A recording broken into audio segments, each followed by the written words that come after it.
안녕하세요. 2023년 4월 6일 목요일입니다. 어제 오늘 비가 내려서 가뭄이 어느 정도 해소가 됐고 또 산불도 완전히 진화가 되어서 다행이라고 생각을 합니다.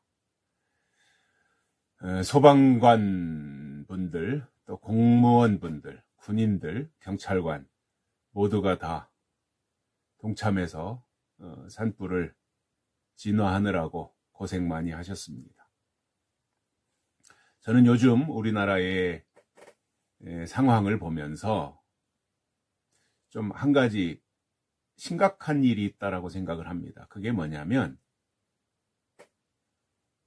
옳으냐 그르냐로 접근해야 되는데 모든 면에서 이건 옳은 일이냐 이건 잘못된 일, 그런 일이냐로 접근을 해야 되는데 현재 우리나라의 처한 현실을 보면 옳으냐 그르냐는 온데간데 없어졌고 좌냐 우냐 이것으로 줄서기를 하고 있습니다. 이거는 완전히 잘못된 것이고요. 나라가 망할 징조 중에 하나라고 저는 생각을 합니다. 판단 기준이 옳으냐 그르냐 이게 돼야지 우파냐 좌파냐. 그래서 내가 좌파면 좌파가 하는 일 모든 것은 무조건 다 잘한다고 하고 내가 우파면 우파가 하는 모든 일에 대해서 비판도 하지 아니하고 무조건적으로 다 받아들이고 이렇게 된다면 국민들이 얼마나 무지해지는 거예요. 거기에 무슨 발전이 있고 변화가 있겠습니까? 정치가 어떻게 변화가 되겠어요? 국민들의 수준이 어떻게 높아질 수가 있겠습니까? 저는 이거는 아니라고 봅니다. 그런데 우리나라가 이렇게 된 것이 물론 과거에도 영호남 이런 것들에 대한 엇갈린 생각들을 가지고 있었지만 그때는 그것이 어떤 지역적인 문제에 국한되었거든요. 근데 지금은 전 국민이 다 우파 좌파로 딱 갈라져 있어요. 이 시점이 언제냐로 저 나름대로 추적을 해보면 박근혜 전 대통령이 탄핵당할 그 무렵에 이 편가르기가 시작이 되었고 그때부터 그러다가 문재인 씨가 대통령이 되어가지고는 5년 동안 한 게 뭐냐면 편가르기예요. 그러다 보니 국민들이 분별할 줄도 모르는 무조건적으로 그냥 물개박수나 치는 이 상황으로 참 어찌 보면 굉장히 무지해졌다. 이렇게 생각이 들 정도입니다. 이런 모습을 보면서 저 나름대로 이건 불가능한 일이지만 안타까운 마음으로 그런 생각을 해봤어요. 차라리 나라를 반으로 쪼개면 어떻겠는가. 어차피 우리나라는 남과 북으로 분단이 된 나라인데 이 남한이 다시 또 이렇게 우파 좌파로 나뉘어가지고 절대로 좌파는 우파를 인정 안 하고 또 우파에서 윤석열 같은 경우 대통령이 당선되어도 그것에 대해서 인정을 안 하고 대선에 불복하고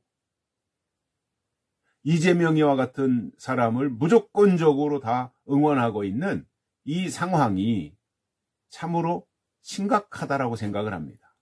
그래서 우리나라가 남과 북으로 분단되어 북쪽에 공산주의가 차지하고 있고 남쪽은 민주주의가 이렇게 기틀을 마련하고 70년 넘게 번영하며 발전해 왔는데 아직도 좌파 중에는 북한을 동경하고 중국을 사모하며 종북주의자들이 우리나라에 자리 잡고 있고 그들이 또 정치에 뛰어들어 국회의원이 되다 보니 포퓰리즘과 정치적으로 이용하기 위해서 북한 문제를 끄집어내고 때로는 일본을 향해서 죽창가를 부르자고 하는 이러한 시도들이 끊임없이 일어나고 있습니다. 일본을 향해서는 사과하라고 하면서 북한을 향해서는 한마디도 못하는 저러한 비겁한 사람들이 정치를 하고 있다는 이 현실이 참으로 비참한 겁니다. 그래서 저는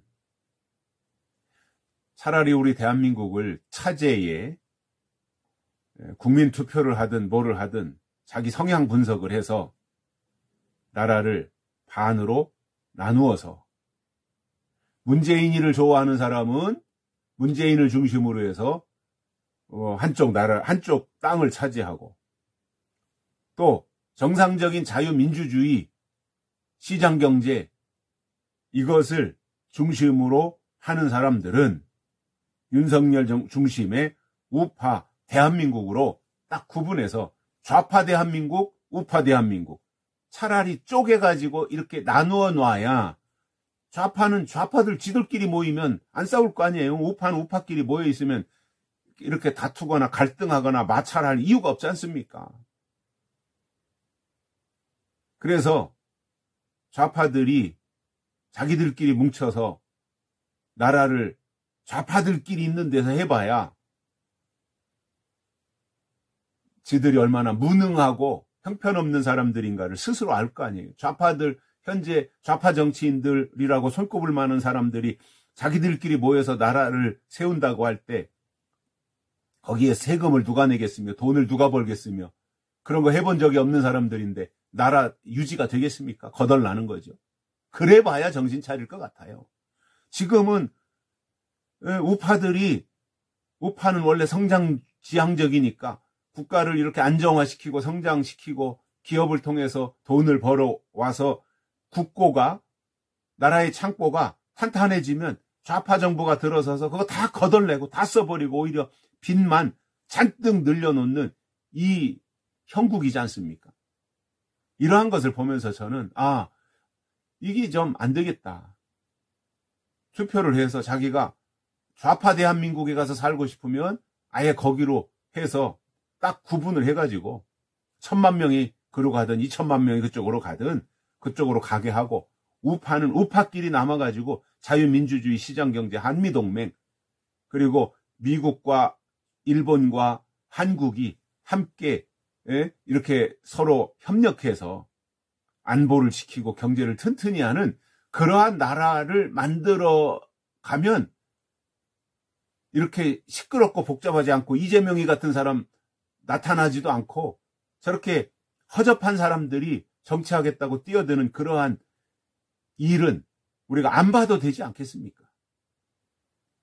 현실적으로 불가능한 일이라고 제가 생각을 하면서도 너무나 속상하고 안타까워서 이러한 나름대로 제가 가지고 있던 소신을, 생각을 한번 밝혀봤습니다. 얼마나 동의하실지는 모르겠습니다만은 이 정도로 현재 우리나라가 심각한데 이것을 통합으로 해결할 수 있는 사람이, 아무리 유능한 사람이 나와도 저 좌파 주사파들이 앞장서서 어떻게 하든지 발목 잡고 꼬투리 잡고 잡아뜨리려고 하고 탄핵시키려고 망하게 하려고 하는 이러한 정말 도사리고 있는 독사처럼 언제든지 물어 뜯어버리려고 하는 이러한 생각들 가지고 있고, 이러한 가운데서 우는 사자와 같이 삼킬자를 두루 찾아다니는 이 좌파들의 이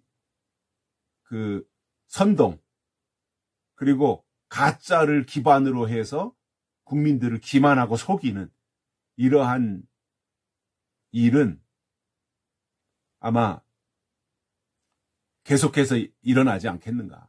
아무리 우파에서 통합을 잘하고 유능한 대통령이 나와도 좌파가 그것을 인정 안 하거든요. 불복하니까요, 불복. 뭐가 되겠습니까? 인정을 하고 협상을 해야, 협의를 해야 되는데 좌파들이 그거 하나요? 안 하죠.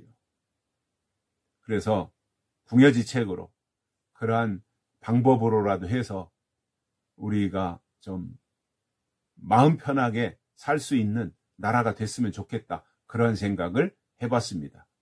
고맙습니다. 여기까지 하겠습니다.